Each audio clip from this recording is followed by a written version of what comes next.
Mengundang Bapak Hashim Joyo Hadikusumo selaku Ketua Dewan Penasehat Kadin Indonesia sekaligus CEO Arsari Group. Dan juga saya mengundang Bapak Anindya Novian Bakri, Ketua Umum Kadin Indonesia. Dan langsung saja kita dengarkan, ikuti bersama diskusi ekonomi bersama Bapak Hashim Joyo Hadikusumo.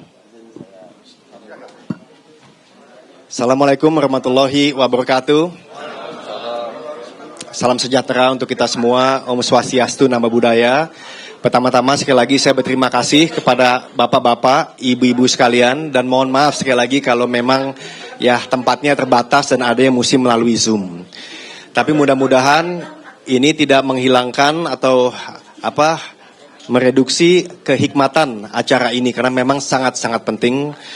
Dan di sini ada Pak Hashim yang sekarang Ketua Dewan Penasehat Kadin. Tepuk tangan dong. Ya. Dan mungkin tanpa berpanjang lebar, Pak Hashim, kami semua siap untuk membantu pemerintahan Pak Prabowo dan Mas Gibran melanjutkan kerja keras dan hasil yang luar biasa dari Pak Jokowi. Dan kami mohon masukan dan arahan bagaimana Kadin bisa mensukseskan rencana-rencana besar. Dan memang kami juga tidak lupa bahwa tahun depan juga tahun yang tidak mudah, banyak sekali tantangan dan tentunya peluang. Tapi kami mawas diri dan ingin selalu membantu Bapak dan tentunya Pak Presiden Prabowo dan Mas Gibran untuk sukses. Silakan Pak, mau duduk boleh, berdiri boleh, yang Bapak nyamannya saja. Terima kasih.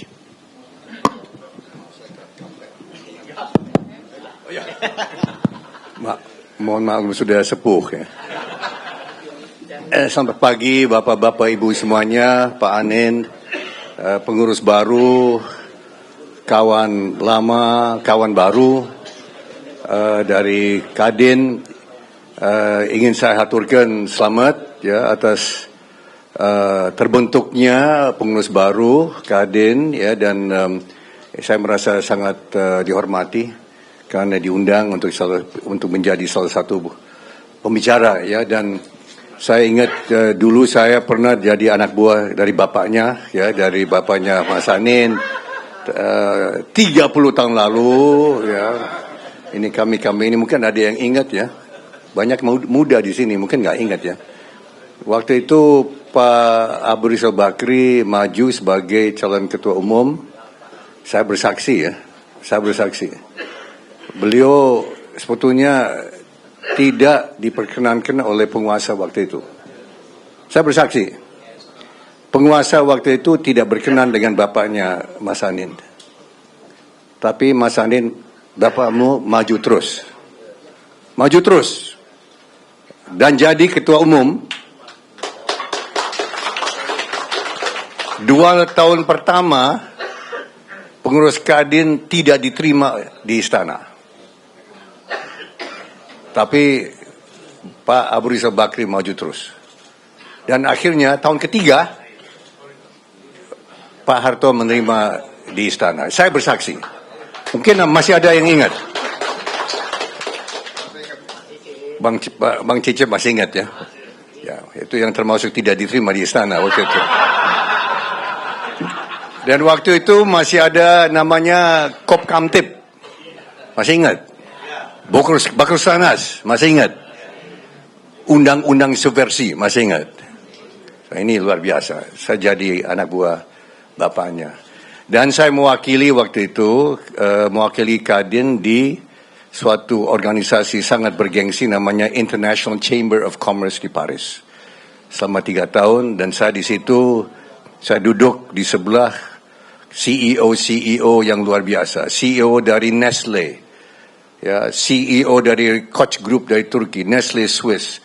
Saya duduk di sebelah Managing Director of Shell, Philip Watts, kemudian jadi CEO dari Shell. Duduk di sebelah saya 3 tahun.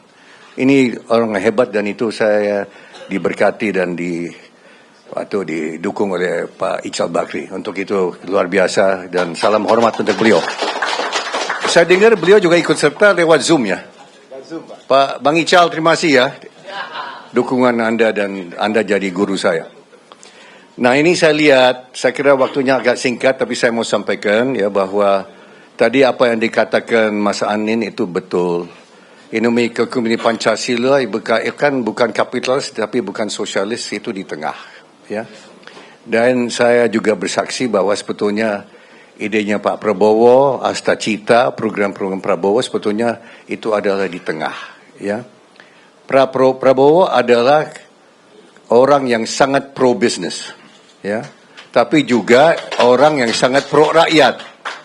Nah di sini tidak ada benturan, pro business, pro rakyat, kita cari cuan, ya, tapi cari cuan yang sangat terhormat. Cara terhormat, kita bayar pajak, kita ikuti dan kita hormati aturan-aturan semuanya, termasuk aturan lingkungan hidup.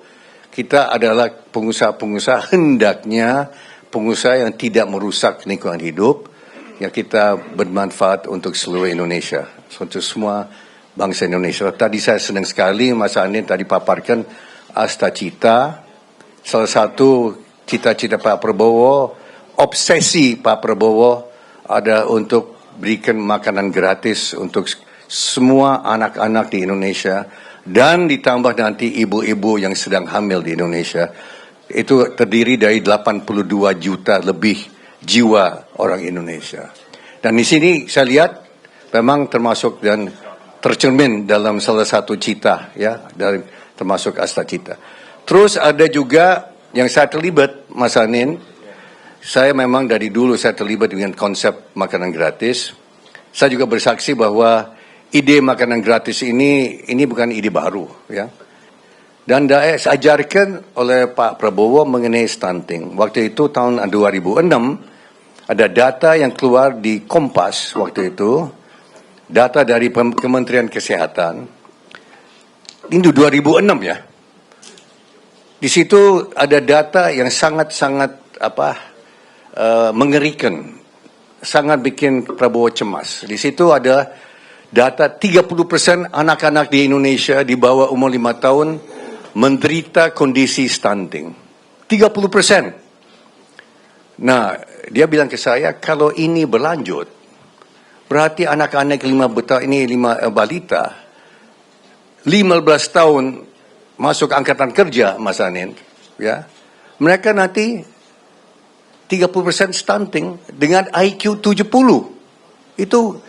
Itu definisi stunting 72. Itu konsekuensinya, akibatnya. Ini masa petaka bangsa Indonesia. Ini 2006 ya, bapak-bapak, ibu-ibu. Sewaktu itu mungkin masih ingat. Nah ini suatu pelajaran bagi kita pengusaha. Kita harus coba berusaha, berupaya, berniat, berwirausaha, terus-menerus jatuh bangun. Tapi jangan menyerah. Ini pelajaran dari Prabowo Subianto. Dia gagal 3 kali, bapak-bapak, ibu-ibu. Kalau kita ingat tahun 2004 konvensi, ya mungkin masih ingat 2000 ada mungkin peserta, ya Pak Bamsud, Pak Prabowo kalah konvensi. So ini berarti 4 kali sebetulnya ya. 2009 wapresnya Ibu Mega. Ini juga pelajaran bagi pengusaha, kita pengusaha, jangan menyerah ya. Kita jatuh. Saya termasuk pengusaha yang 2 kali hampir pilot. Ya, tidak sama dengan Donald Trump, tapi ya mendekatilah. Hampir 2 kali hampir pilot ya. Bagi kita ya alhamdulillah ya tidak pilot tapi kita coba. Nah, ini Prabowo ya tetap konsisten.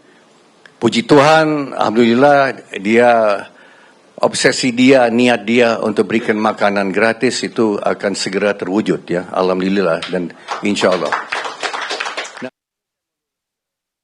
Nah, di sini saya meluruskan, ada masih sebagian masyarakat merasa bahwa ini makan siang gratis. Ini bukan makan siang gratis. Ini makanan gratis 2 kali sehari, ya. Pagi dan siang. Kenapa? Ini ada data lagi dari pemerintah kita, Kemkes. Waktu itu saya hampir nggak mau percaya. Menurut Kemkes dan Menteri PMK, Pak Muhajir, sudah ada survei terhadap kesejahteraan anak-anak di Indonesia. Ternyata 41% anak-anak sekolah di Indonesia masuk sekolah tiap hari lapar. Mereka lapar kenapa? Karena orang tuanya tidak mampu untuk menyediakan makan siang. Sarapan pagi. Mereka masuk sekolah lapar, perut kosong. Kita sekarang bisa mengerti, Mas Anin, kenapa ranking kita akan hal pendidikan sangat buruk. Sampai sekarang sangat buruk. Kalau tidak salah, dan saya sudah amati sudah selama 12 tahun, ranking PISA, PISA. Ini ranking pendidikan, ada 70 negara lebih yang di ranking. Nomor 1 selalu, kalau bukan Singapura, Korea Selatan, kalau bukan Selatan, Finlandia, Selandia Baru. 4 negara ini selalu menempati nomor 1. Amerika kalau tidak salah nomor 17. Indonesia konsisten termasuk paling buruk di dunia. Kita nggak usah terlalu lama, tapi ini kita nggak salah 63 dari 70 dan selalu tidak bergeser dari situ. Nah, kenapa ini? Ya, kita bisa mengerti. 41% dari anak Indonesia itu 18 juta anak masuk sekolah lapar tiap hari. Karena ada data dari pemerintah, anak sekolah di Indonesia terdiri dari 48 juta anak. 44 juta anak sekolah, 4 juta pesantren, santri. 48 juta. Nah, juga ada indikasi bahwa kalau 41% anak sekolah masuk lapar, adik-adiknya yang tinggal di rumah juga lapar. Dan ini kita dapat anekdot, ya ini sangat menyedihkan ya. Ini ada beberapa dapur-dapur ya yang untuk mencoba program Pak Prabowo sudah 6 bulan, sudah 1 tahun ya. Dan ada anak-anak dikasih makanan. Terus gurunya merhatikan. Anak-anak itu hanya makan separuh dari anak yang makanan tersedia. Terus ditanya, kenapa? Kok nggak makan semuanya? Anak ini bilang, ini untuk adik-adik di rumah. Coba, saya dengar ini, saya semakin, dan Prabowo dengar ini semakin dia bertekad, dia harus presiden yang harus isi perut semua anak-anak di Indonesia, termasuk anak-anak di rumah yang belum masuk sekolah. Berarti kita harus sediakan makanan untuk 78 juta anak 2 kali sehari dan ibu-ibu yang sedang hamil. Kenapa ibu-ibu sedang hamil? Ini program baru. Tadinya Pak Prabowo mau kasih anak sekolah, kemudian ditambah anak di rumah berat sekolah, tapi kemudian ditambah ibu-ibu yang di rumah. Kenapa? Karena ada data dan masukan dari profesor-profesor bahwa setiap tahun banyak anak-anak lahir cacat karena ibu mereka kurang gizi. So berarti anak-anak sekolah kurang gizi, adik-adik yang tinggal di rumah kurang gizi, ibu-ibu mereka juga kurang gizi. Dan yang lahir 50.000. Itu yang tercatat. Pak Prabowo kaget, saya kaget. 50.000 ibu lahir, 50.000 anak lahir setiap tahun 50.000 cacat. Cacat mental, cacat ini, cacat otak dan sebagainya. Dan diduga oleh para pakar karena kurang gizi, sebagian kurang gizi. Nah, ini program. Nah, ini dampak terhadap dunia usaha apa? Dampaknya luar biasa. Karena uang yang nanti disuntik oleh pemerintah untuk program ini kan beredar di dalam negeri, beredar di kampung-kampung, beredar di pedesaan. Kenapa? Direncanakan tiap hari kita akan sediakan 82 juta butir telur tiap hari. Nah, saya kira anggota pasti ada anggota Kadin ya lewat asosiasi anggota pedagang ayam atau telur, betul? Ada. Ya, termasuk Pak Jayabaya. Pak, termasuk Bapak.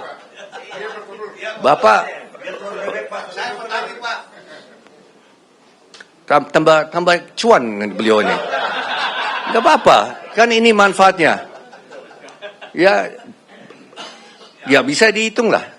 Ada pedagang kelor, ada pedagang sayur, ada pedagang apa dan sebagainya, dunia usaha. Kita rencanakan, Bapak Ibu semuanya, pada nanti steady state kita sudah ya tahun pertama tidak mungkin dong kita cobakan tahun ketiga, tahun keempat seluruh 82 juta akan dapat makan gratis 2 kali sehari. Ini menyangkut nanti perlu dana 450 triliun rupiah. 450 triliun itu disuntik ke ekonomi Indonesia. Itu berarti berapa persen dari ekonomi Indonesia? Tadi Pak Mas Anan bilang kita akan GDP kita 22.000 triliun. Ya. Maaf ya, 22.000 triliun itu yang tercatat di BPS. Ada dugaan 26% ekonomi Indonesia di luar yang tercatat BPS. Berarti apa namanya? Gray economy. Sebetulnya ekonomi Indonesia bukan 22.000. Sesungguhnya kurang lebih jadi 28.000 triliun. That's the real Indonesian economy. Nah, di sini terus terang saja Pak Prabowo mau meniru pengalaman China. Ya, di bawah pimpinan yang sangat-sangat Pak Prabowo kagumi namanya Deng Xiaoping. Deng Xiaoping pernah katakan bahwa sebetulnya tidak peduli kucing itu berwarna hitam atau kucing berwarna putih. Yang penting kucing jalankan tugas menangkap tikus. Nah, ini seperti sosialisme dan kapitalis. Dan ayah Prabowo salah satu pimpinan dengan Pempung Syahrir, Pak Syahrir. Nah, di situ kita sebetulnya mau ikut itu. Kita kapitalis, sosialis kita gabung untuk apa? Pengentasan kemiskinan. Itu sebetulnya tujuan Prabowo. Intinya, asasnya program Prabowo pengentasan kemiskinan. Dengan cara bagaimana? Cara bagaimana he doesn't care. And I don't care. Saya seorang kapitalis, saya dukung program-program yang berbau, ya, dijuluki oleh pengamat-pengamat banyak populis, sosialis. I don't care, he doesn't care. Yang penting rakyat kita tingkatkan kemajuan, kita meningkatkan sejahteraannya. Dan ini ada dampak terhadap dunia usaha. Mereka adalah penghuni RTLH. Ini semua jargon saya sudah kuasai ini, Pak. Istilah jargon ini jargon pemerintah. Kenapa saya pelajari? Dan RTLH itu apa? Rumah tidak layak huni. Betul ya, Ketua Umum Ray? Saya murid yang baik, Pak ya. 27 juta. 27 juta rakyat kita, keluarga rakyat kita tinggal di rumah tidak, berarti apa? Rumah kumuh di pedesaan dan di kota. Berarti 37 juta keluarga menunggu rumah layak huni. Layak huni. So ini kesempatan untuk dunia usaha. Ini program yang saya kira, dan saya berbangga saya dipilih sebagai Ketua Satgas. Saya tidak ada kepentingan. Sayangnya saya terpaksa jual pabrik semen saya dulu, Pak Hari, ya, tahun 2002. Saya punya semen Cibinong, semen Nusantara, saya dirut 2 perusahaan itu. Sayangnya saya, ya, waktu Krismon kan, BPPN, masih ingat BPPN? Ibra, ya. So waktu itu tapi karena saya punya niat dan saya punya interest dan saya bangga dengan program dari Deng Xiaoping, Indonesia kita, nah memang, ya, saya kira kawan-kawan yang dari real estate sudah tahu di China kan jenuh, sudah 7 tahun ya. Ada Evergrande, Vanke, ada satu. Itu kan sejak 7 tahun kan. Tapi selama 35 tahun, China membangun 35 tahun tanpa gagal, maju terus. Dan itu 25% itu karena perumahan. So kawan-kawan dari Kadin yang di bidang perumahan sangat cerah. Tapi bukan hanya perumahan, industri-industri yang menunjang perumahan, ya, bidang aluminium, bidang besi baja, bidang semen, bidang kayu, ini semua nanti akan menjadi pemasok supplier ke barang-barang ini. So ini multiplier effect-nya. Tadi Mas Anin sudah sampaikan target Prabowo 8%. Sebetulnya 8% itu belum termasuk perumahan. So kita hitung dengan perumahan kita bisa tambah mungkin 1% lebih. So jadi 8% jadi 9%. Terus ada lain-lain ya yang kita rencanakan. So saya mau katakan ya Mas Anin sudah dengar, saya sendiri tidak akan ikut kabinet, saya tidak akan menjadi menteri. Ya, berarti satu kursi menteri masih kosong ya. Ya, itu senang Prabowo senang ya saya tidak ada niat. Dan saya kira yang cukup saya nanti ikut menyusun konsep pemerintah yang akan datang. Tadi dari Asta Cita itu ada program-program yang saya ikut perhatikan. Dari dulu memang makanan gratis. Tadi ada lihat perumahan, terus ada rumah sakit, ya, dan ada beberapa program-program lain. So saya kira ini yang Pak Prabowo menawarkan dan mau persembahkan ke dunia usaha, ya. Ini kita stimulus dan ada lain. Nah, terakhir dari saya, tadi menanggapi apa yang dikatakan Mas Anin, itu nanti ada tanda tanya dana dari mana. Ya, kita semua pengusaha kan selalu dana dari mana. Saya bisa katakan, saya sudah lihat angka-angka dana ada. Ya, dana ada dan bakal ada. Bapak-bapak, ibu-ibu masih ingat nggak tahun 2014 Pak Prabowo diejek dengan nama prabocor. Ada yang mungkin masih ingat nggak? Dia diejek oleh lawan dia tahun 2014. Prabowo itu prabocor karena dia selalu katakan kebocoran. Masih ingat nggak?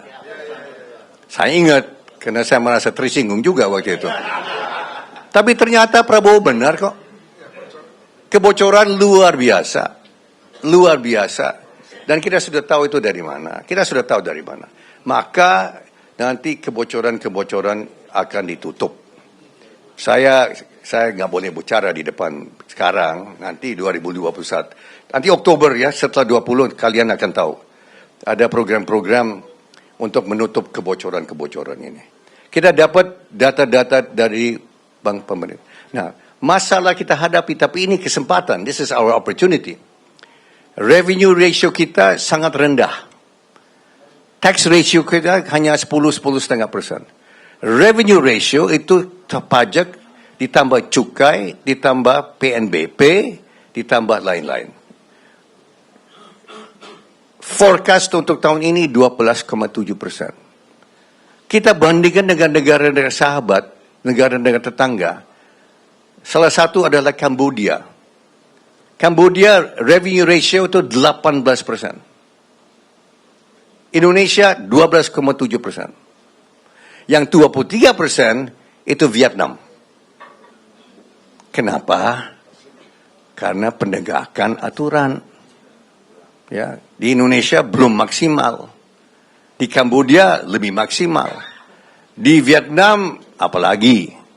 So waktu itu Bank Dunia ketemu tim saya, mereka katakan Mr. Hashim, there's no reason why you cannot reach Cambodia.